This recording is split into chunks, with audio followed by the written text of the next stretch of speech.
नमस्कार दोस्तों, स्वागत है लर्न इंग्लिश इजीली चैनल में। आज का जो विषय हमारा है वो बहुत ही इम्पोर्टेंट विषय है। इस विषय में आज आपको दिखाएंगे कि इडियम और फ्रेजेस के ऊपर जो एसएससी में लास्ट ईयर या आगे मीन्स 5 साल पहले जो क्वेश्चंस आए थे वो क्वेश्चंस क्या थे। आप बिल्कुल अपना पेन और डायरी लेके बैठ जाइएगा।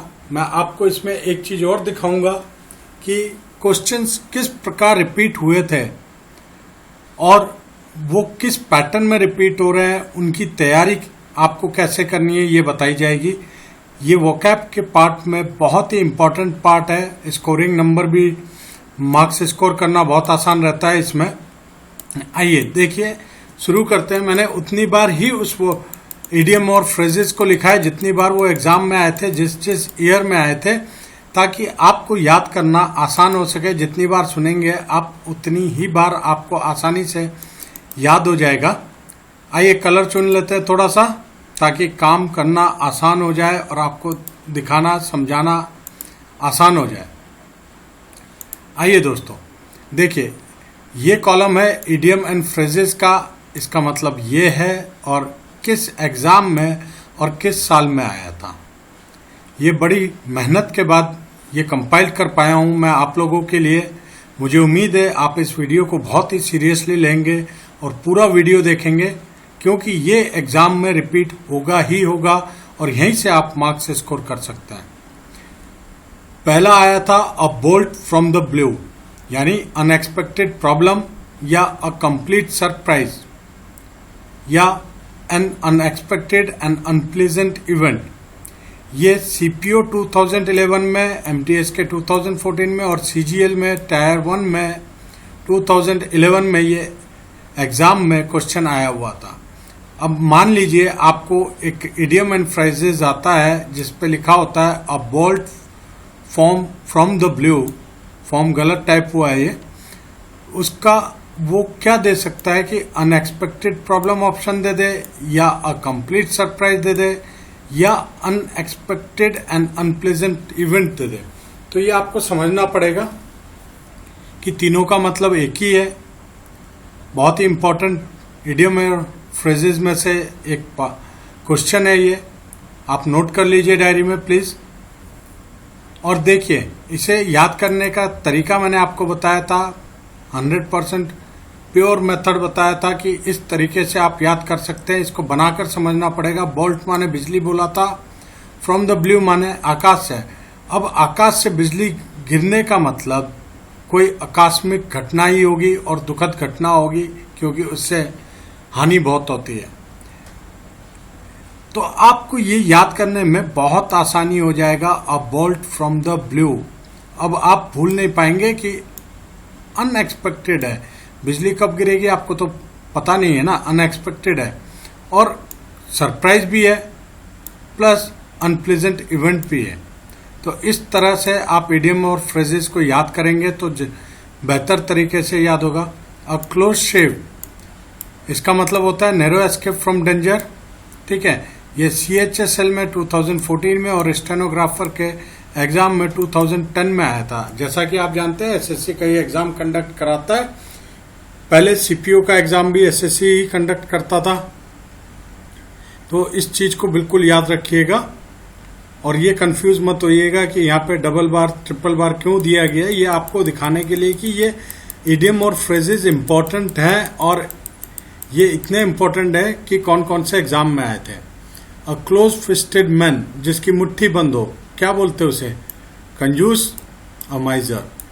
सीजीएल में आया था, एसएससी सीजीएल में 2015 में और सीएचएसएल में आया था 2014 में। देखिए रिपीटेशन कैसे हो रहा है। तो आपको एसएससी के सारे इडियम एंड फ्रेजेस याद करने होंगे जो जो एग्जाम में आए हुए थे। अब आपको घबराने की जरूरत नहीं है कि ये हम कहाँ से लेंगे, कहाँ से याद होगा। मैंने सारा बना रखा है 2018 तक का, जो मैं टेलीग्राम चैनल पे अपने अपलोड कर दूंगा और साथ में आपको टेलीग्राम चैनल का लिंक डिस्क्रिप्शन में दे दूंगा। बस आप इसको डाउनलोड कर लीजिएगा वहां से। इट्स फ्री ऑफ कॉस्ट, कोई चार्जेस नहीं है। और इसे पढ़ लेना मोबाइल में। वीडियो को एक बार जरूर देख लीजिएगा क्योंकि आपको तभी समझ में आएगा कि मैं क्या समझाना चाह रहा हूं। A hard nut to crack, ये भी 2 बार एग्जाम में आ चुका है, CHSL 2012 में और CGL T2 माने टियर 2 में 2015 में। A hard nut to crack का मतलब होता है अ डिफिकल्ट प्रॉब्लम और सिचुएशन टू सॉल्व और डील विद। क्लियर है। अ रेड लेटर डे, देखिए ये भी 2 बार एग्जाम में आ चुका है, CHSL 2010, CGL T2 यानी टियर 2 2015 में, जिसका मतलब होता है रेड लेटर डे का मतलब होता है a day memorable for joyful event, यानी कोई महत्वपूर्ण डे। अगर मान लीजिए आप सिर्फ ये पढ़ के गए हैं कि a day memorable for joyful event और आप समझ नहीं पाएंगे अगर उन्होंने एन इम्पॉर्टेंट डे दे दिया। भैया आपको ये याद रखना पड़ेगा कि कोई एक महत्वपूर्ण दिन होगा जो यादगार होगा और खुशी वाला दिन होगा। ठीक है, ये 2011 में भी आया हुआ है। देखिए ब्यूटी, देखिए रिपीटेशन की ब्यूटी देखिए, 2010, 11 फिर 15 में। तो इसके चांसेस बनते हैं 2019-20 के पेपर में अ वाइल्ड गूज chase, MT NT 2014, CGL T1 2016, CGL T2 2014। मैं अब शॉर्टकट में ही बोलूंगा किस एग्जाम में आए थे ताकि आप लोगों को समय सदुपयोग करने का मौका मिले। ठीक है, अबव बोर्ड अलग एक इडियम फ्रेजेस था जिसका मतलब ऑनेस्ट, विदाउट एनी सीक्रेट या लीगल एंड ऑनेस्ट होता है। इवन कांस्टेबल के एग्जाम जो कंडक्ट करती है SSC, CGL दोनों में आया हुआ है, देख लीजिए। Add fuel to the fire, आग में घी डालना बोलते ना, एड फ्यूल, फ्यूल माने ईंधन होता है, आपको पता है, यानी वर्सन द सिचुएशन या वर्सन द मैटर, स्थिति को और खराब कर देना या समस्या को और जटिल कर देना, इस टाइप का मतलब निकलता है इससे। CGL के टियर 1 टियर 2 में 2014 में ये इडियम एंड फ्रेजेस में से एक ये आया था। आगे देखिए, all moon sunshine, all moon sunshine, all moon sunshine 3 बार आया एग्जाम में, 2015 में SSC के CGL, CPO में 2014 में, CGL T1 में 2016 में। और तीनों का मतलब क्या होता है, यानी ऑल मून सनशाइन का मतलब होता है फार फ्रॉम रियलिटी, सुपरफिशियल भी बोलते हैं, और कॉन्कोसिटेड भी बोलते हैं। ये याद रख लीजिएगा, आपको काम आएगा। एट द 11th आवर कल ही पढ़ाया था, समझाया था कि घड़ी दिखा के 12 घंटे होते हैं दिन में, रात्रि के 12 घंटे होते हैं, 24 घंटे। अब 12 घंटे से 1 घंटा पहले यानी 11th आवर, इसका मतलब ये हो गया कि 12 घंटे होने वाले थे उससे पहले 1 घंटा कोई बात कर रहा है, यानी इम्पोर्टेंट मोमेंट से पहले कोई बात हो रही है। At the last moment, at the last possible moment या at the very last moment. जो याद करने का तरीका बता रहा हूं, देखिए आपको जरूरी नहीं है कि ऐसे ही याद करें, आपको जैसे याद होता है आप वैसे याद करिए। मेरा इस वीडियो से ये उद्देश्य है कि मैं आपको ये ना सिखाऊं कि याद कैसे करें। ठीक है, मैं आपको ये सिखाना चाहता हूं कि याद करने के क्या क्या तरीके हो सकते हैं। बस मैं आपको याद कराना नहीं चाहता हूं, मैं आपको याद करना सिखाना चाहता हूं। याद क्या करना है ये सिखाने का काम नहीं है, क्योंकि अगर आप रट्टाफिकेशन करेंगे, किसी के मेथड को अपना के करेंगे, तो आपकी ओरिजिनलिटी खत्म होगी। आपके अंदर एक विशेष क्वालिटी होगी, उसको पहचानिए और उस तरीके से याद करिए, तो आपको ज्यादा आसानी से याद हो जाएगा और आप भूलेंगे नहीं।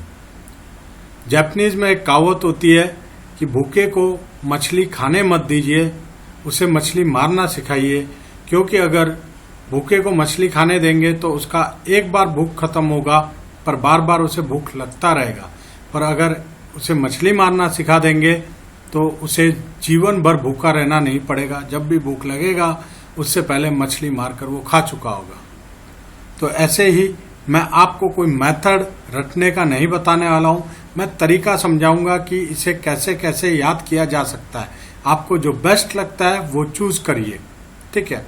अब देखिए, बैड ब्लड 3 बार एग्जाम में आ चुका है, जिसका मतलब एनिमिटी, दुश्मनी, एक्टिव एनिमिटी या फीलिंग ऑफ हेट्रेड। ये होता है CGL T1 2016, स्टेनोग्राफर 2011, CHSL 2012। देखिए कैसे रिपीट हो रहा है। Beat about the bush, speak in a roundabout manner. Beat about the bush मतलब किसी टॉपिक के ऊपर सीधी बात ना करके घुमा फिरा कर बात करने को बोलता है। उसका वन वर्ड सब्स्टिट्यूशन आता है सर्कमलोकेशन, ठीक है। इन वीडियो के बाद, इडियम एंड फ्रेजेस के बाद, हम लोग वन वर्ड सब्स्टिट्यूशन की तैयारी करेंगे।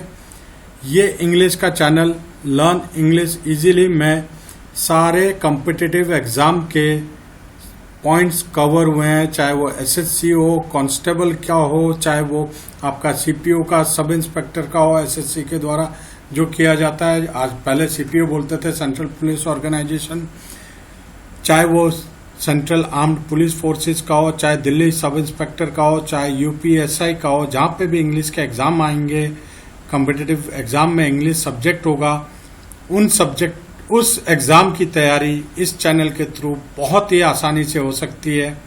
मेरी आपसे गुजारिश है, जब आप किसी चीज की तैयारी करना चाहते हैं तो पूरे पैशन और पेशेंस के साथ लग जाइए। और एक और रिक्वेस्ट था जो मैंने आपसे शुरू से किया हुआ है, एक बुक को पढ़िए, 50 बार पढ़िए तो डेफिनेटली आप अच्छे नंबर ले आएंगे। आप लोग मैक्सिमम क्या करते होंगे, 50 बुक देखते होंगे और सिर्फ उसे एक एक बार पढ़ेंगे तो आपको याद नहीं होगा, परमानेंट मेमोरी में नहीं जाएगा। वैसे ही हर चैनल में इडियम एंड फ्रेजेस वही रहते हैं, हर चैनल में वन वर्ड सब्स्टिट्यूशन वही रहते हैं, ग्रामर के रूल वही रहते हैं। जब आप एक ही चैनल को बार बार सुनते जाएंगे तो डेफिनेटली आपको याद होगा। आइए देखिए, बीट अबाउट द बुश मैंने आपको बता दिया। फिर बिसाइड मार्क आया था 2015-2016 में, जिसका मतलब था irrelevant, not to be accurate, not to the point. फिर इंपॉर्टेंट था beyond the pale. Beyond the pale का मतलब होता है आउटसाइड कॉमनली एक्सेप्टेड स्टैंडर्ड, मतलब कॉमनली एक्सेप्टेड स्टैंडर्ड से बाहर का, यानी अनरीजनेबल और अनएक्सेप्टेबल। देखिए, जब उन्होंने बियॉन्ड द पेल दिया था CHSL 2014 में, तो ये ऑप्शन MCQs में, MCQ माने मल्टीपल चॉइस क्वेश्चन थे, उसमें ये वाला ऑप्शन करेक्ट था, आउटसाइड कॉमनली एक्सेप्टेड स्टैंडर्ड। और जब CGL T1 2016 का एग्जाम हुआ तो ये ऑप्शन न डाल के उन्होंने घुमा के अनरीजनेबल और अनएक्सेप्टेबल कर दिया था, तो ये आंसर हो गया था। अगर आपको इसका एग्जैक्ट मतलब पता है तो आप कंफ्यूज नहीं होंगे और गलती नहीं करेंगे। क्लियर है? अब देखिए, बर्ड आई व्यू कल परसों हमने पढ़ा था, इसका मतलब एन ओवरव्यू होता है या general view from the above, ऊपर से बैठकर एक निरीक्षण करके बता देना, जिसे बोलते हैं, जिसे इंग्लिश में हॉलिस्टिक व्यू भी बोला जाता है या हेलीकॉप्टर व्यू भी बोला जाता है, ठीक है। बर्ड आई व्यू का मतलब समझ लीजिए कि चिड़िया उड़ रही है और वहां से वो सारे चीजों को देख रही है, यानी हॉलिस्टिक व्यू है। हेलीकॉप्टर व्यू से मतलब समझ लीजिए कि हेलीकॉप्टर ऊपर उड़ रहा है, जैसे कहीं पे बाढ़ की स्थिति हो जाती है और हमारे पूज्य नेताजी और क्या करते हैं, हेलीकॉप्टर में बैठ के जायजा ले रहे होते हैं, वो बर्ड आई व्यू ले रहे होते हैं समझ लीजिए, या होलिस्टिक व्यू ले रहे हैं या हेलीकॉप्टर व्यू ले रहे हैं।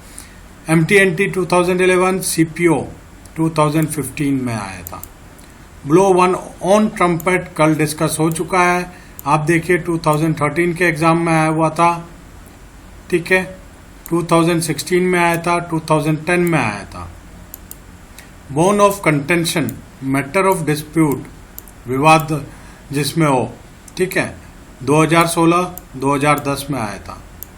ब्रेकडाउन देखिए 2 बार आया था, CGL 2012, CGL 2013। Bring about cause to happen या कॉज बोला जाएगा, कारण, CGL में आया था 2013 में और स्टेनोग्राफर के एग्जाम में 2011 में। ब्रिंग डाउन द हाउस, देखिए, amuse the audience greatly to make everyone cheer, make the audience upload enthusiastically. दोनों का मतलब सेम है। ब्रिंग द हाउस डाउन का मतलब या ब्रिंग डाउन द हाउस का मतलब सेम है, एक जैसा है कि जो भी ऑडियंस थे, जो दर्शक थे, उन सबको बिल्कुल प्रशंसित कर देना और जो दर्शक थे उनकी वाहवाही को लूटना। ठीक है, ये CGL 2015 में आया था और 2013 में आया था। बरी द हैचेट मतलब make peace forget the quarrel, लड़ाई भुलाकर शांति बनाए रखना। ठीक है, ये आपका देखिए 4 बार आया है, 1 2 3 4 बार। कब कब आया? Two CGL 2012, 13, 14, CPO 14। तो देख क्या पैटर्न पता चल रहा है कि या तो वो 1 साल बाद या 2 साल बाद उस चीज को रिपीट करते करते हैं इडियम एंड फ्रेजेस में। ठीक है, एक स्टैंडर्ड सेट है। इससे ये हो जाता है कि अगर आपको SSC के प्रीवियस ईयर के 8-10 साल के इडियम एंड फ्रेजेस मिल जाएं और आप तैयारी करके जाएं तो 80 to 90% जीत निश्चित है। आइए आगे दिखाते हैं। कल हमने डिस्कस किया था बाय फिट्स एंड स्टार्ट, हमने डिस्कस किया था फिट्स से मिर्गी के दौरे को जोड़ा था। ठीक है, वो कभी भी आ सकता है, कहीं पे भी आ सकता है, किसी भी समय आ सकता है, 6 महीने के बाद भी हो सकता है, 1 साल के बाद भी हो सकता है, 10 दिन के बाद भी हो सकता है, यानी इर्रेगुलर है वो। यही चीज हमने समझाया था आपको। देखिए, CHSL 2012 में आया, MTS 2013 में आया, CPO 2010 में आया। आगे देखिए, बाय लीप एंड बाउंड कल डिस्कस हो चुका था वेरी रैपिडली। ये भी MTS और CHSL में आ चुका है 2013 and 2011 respectively. Cot red handed eight the time of committing crime, यानी रंगे हाथों पकड़ना। देखिए, इसके 2 मतलब तरीके से उन्होंने मतलब को लिखा था, discovered in the act of doing या at the time of committing crime. तो आपको मेल जोल बनाकर देखना है at the time of committing crime, जब वो कोई गुनाह कर रहा है तब उसको पकड़ लेना, या discovered the act of doing, जब वो कर रहा है तभी ही पकड़ लेना। ठीक है, इसका मतलब क्या हुआ? रंगे हाथों पकड़ लेना, चाहे वो चोरी करते हो, चाहे वो डाका डालते हो, जैसे बोलते हैं ना, police cot him red handed. तो इससे आपको समझ जाना पड़ेगा कि वो क्वेश्चंस को घुमाकर भी देते हैं, इडियम और फ्रेजेस वही रहेगा बट उनका मतलब घुमाकर दे देते हैं, तो कुछ विद्यार्थी कंफ्यूज हो जाते हैं। कंफ्यूज नहीं होना है, जब आप मतलब समझ जाएंगे तो कंफ्यूजन की जगह ही नहीं रहेगी, और प्रैक्टिस करते रहेंगे तो कंफ्यूजन बिल्कुल खत्म हो जाएगा। देखिए, स्टेनोग्राफर के एग्जाम में आया था और CGL T1 2016 में आया था। Cock and bull story, absurd and unbelievable story.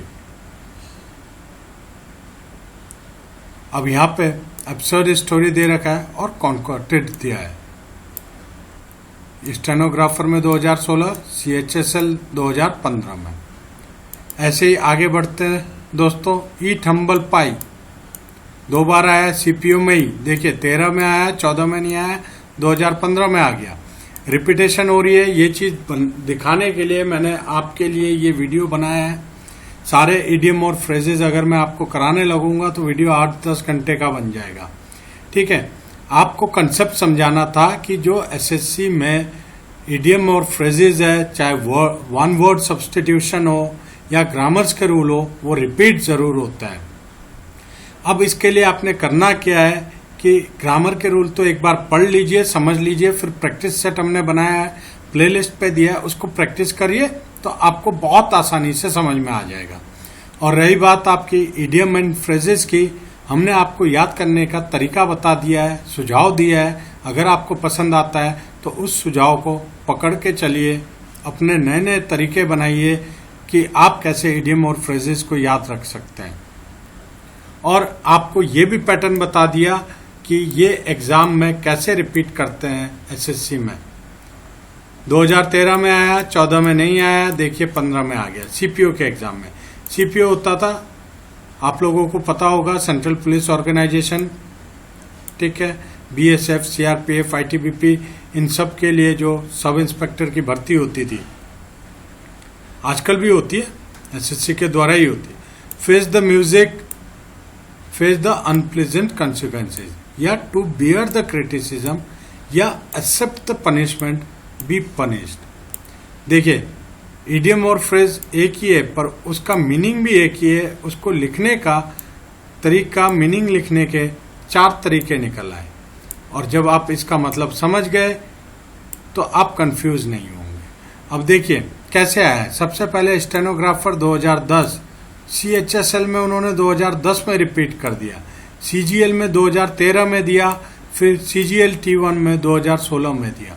इससे क्लियर हो जाता है कि कुछ पेट इडियम एंड फ्रेजेज हैं, कुछ वन वर्ड सब्सटीट्यूशन भी वैसे हैं, सिनोनिम्स एंटोनिम्स भी वैसे ही हैं जो रिपीट होते ही होते हैं।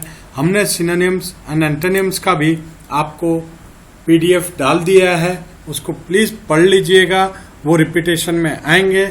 अगर आप ऐसे प्रिपरेशन करके जाएंगे तो आपके इंग्लिश की तैयारी 101% हो जाएगी, ये मैं आपको एश्योर कर रहा हूँ।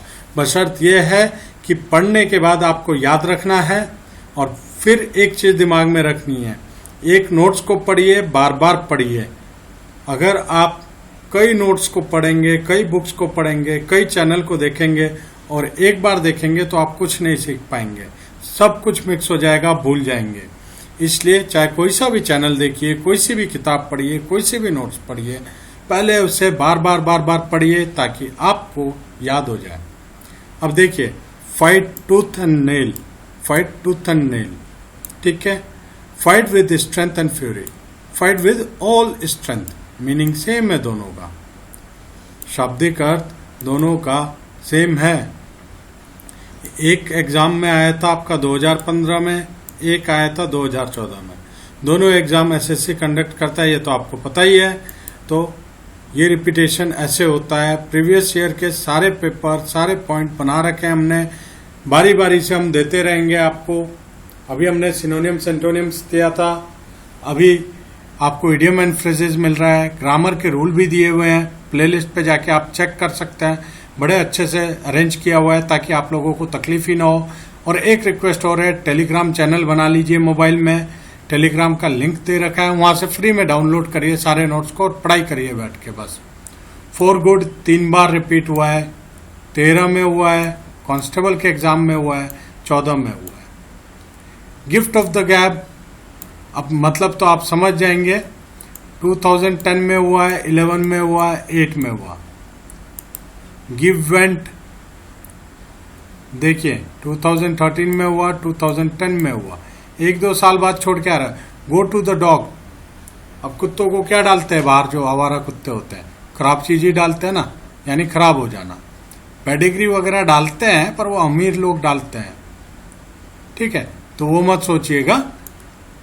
कुत्तों को जो बाहर डाला जाता है वो खराब हुई चीज ही डाल देते हैं ना लोग, ब्रेड सड़ गया, बन सड़ गई, रोटी सड़ गई, या पुरानी बासी रोटी, पुरानी तो नहीं बोलेंगे, बासी रोटी डाल देते हैं। तो इसका मतलब होता है किसी चीज का खराब हो जाना या सिचुएशन ऐसी खराब हो जानी। देखिए 2014 में सीजीएल में भी आया, सीएचएसएल में भी आया। Hand in a glove, working closely with someone, जैसे हाथों में दस्ताने पहनते हैं, एक दूसरे से मिले हुए होते हैं, वैसे ही in close relationship, very intimate, या वर्किंग क्लोजली विद समवन, ऐसे याद करिए। सीएचएसएल में आया 2012, FCI 2012। Hold water, hold water 2 बार आया सीएचएसएल में, देखिए रिपीट हो गया है 2015, 2014 में। तो आपको पता चल रहा होगा दोस्तों कि ये क्वेश्चंस रिपीट होते ही होते हैं। अभी मैं आपको पूरा इडियम और फ्रेजेस इस पे नहीं करा पाऊंगा क्योंकि वीडियो बहुत लंबा बन जाएगा। ये वीडियो मैंने आपको इसलिए बना के दिया था कि आप प्लीज टेलीग्राम चैनल को सब्सक्राइब कर लीजिए, लिंक दे रखा है, उस लिंक में जाकर और साथ में ये पीडीएफ वहां से डाउनलोड कर लीजिएगा। पीडीएफ अपलोड कर दिया गया है कल का पीडीएफ भी कर दिया है, आज वाला ये वाला पीडीएफ भी कर दिया है। आपने सिर्फ याद करना है विद ईयर कौन से एग्जाम में, और साथ दिखाया है हमने 2 बार लिख के दिखाया आपको, ताकि आपको पता चल जाए कौन सा वाला इडियम एंड फ्रेजेस ज़्यादा बार रिपीट हो रहा है, इम्पोर्टेंट कौन सा है। ये सारे आपके रिपीटेड हैं जो येलो कलर में हाईलाइटेड हैं दोस्तों। और अगर ऐसे चलेंगे तो ये अभी रिपीटेड नहीं हुए हैं, रिपीटेडली नहीं आए हैं, ये पर एसएससी के एग्ज़ाम में आए हुए हैं। ठीक है, इसको देखते रहिए। काफ़ी लगभग 800 से 900 हैं जो रिपीटेडली रिपीट करके रोटेट करके एसएससी वाले यूज़ करते हैं। ये मैं आपको बता दिया हूँ अपने एक्सपीरियंस से। मुझे उम्मीद है कि आप इस नोट्स को ज़रूर डाउनलोड करेंगे टेलीग्राम चैनल को सब्सक्राइब करके, और इस पीडीएफ का, इस नोट्स का फ़ायदा उठाएंगे। देख लीजिए 700-800 करीबन आपको ये मिल जाएंगे, और कल वाले भी 111 थे, तो लगभग मेरे हिसाब से 1000 इडियम एंड फ्रेजेस होंगे जो आपको मिल जाएंगे, रिपीटेशन के साथ मिलेंगे, और ये आपके लिए बहुत अच्छा रहेगा पढ़ने के लिए। देख लीजिए पूरा लिंक, देखिए कितना बड़ा लिंक हम लोगों ने बना रखा है दोस्तों। ये आपके लिए बहुत ही यूजफुल चीज़ है। इवन जो कांस्टेबल की तैयारी कर रहा है, देखिए कांस्टेबल 2015 में टेक फैंसी आया था, टू अट्रैक्ट और प्लीज समबडी। ठीक है, take the bull by the horns आया था, to face the difficulty courageously. भैया सांड से सिंह पकड़ के कौन लड़ता है? जो हिम्मत वाला होता है। तो क्या आ गया उसका मतलब? To face a difficulty courageously, इसका मतलब ये हो गया। याद करने का तरीका बता रहा हूँ। सीपीओ 2012 में आया था टेक टू हार्ट। ये देखिए सीएचएसएल के सारे इडियम एंड फ्रेजेस आए हुए हैं। छोड़िएगा मत इसको, बार बार रिपीट कर रहा हूँ, रिक्वेस्ट कर रहा हूँ आपसे। इस वीडियो में सारा समझा पाना मेरे लिए डिफिकल्ट है, इसलिए मैंने आपके लिए डायरेक्ट नोट बनाया है, याद करने का तरीका बता दिया, और साथ में ये भी बता दिया कि कैसे आपको याद करना है, कौन कौन से एग्ज़ाम में आए थे, और जो रिपीटेडली नहीं आए हैं उनकी एक लिस्ट बना दी। इनको प्रिंट कर लीजिए जानने के लिए, और पढ़ लीजिए। अपने आप मार्क्स आएंगे आपके, और आपको सिलेक्शन से कोई नहीं रोक पाएगा। आज के लिए इतना ही दोस्तों। कल फिर आपके सामने हाजिर होऊंगा एक नए चैप्टर के साथ, जो आपको बहुत मदद करेगा मार्क्स स्कोर करने में। अगर आपको ये चैनल पसंद आता है तो आपसे निवेदन है कि आप प्लीज़ इसको लाइक करें, शेयर करें और सब्सक्राइब करिए। धन्यवाद।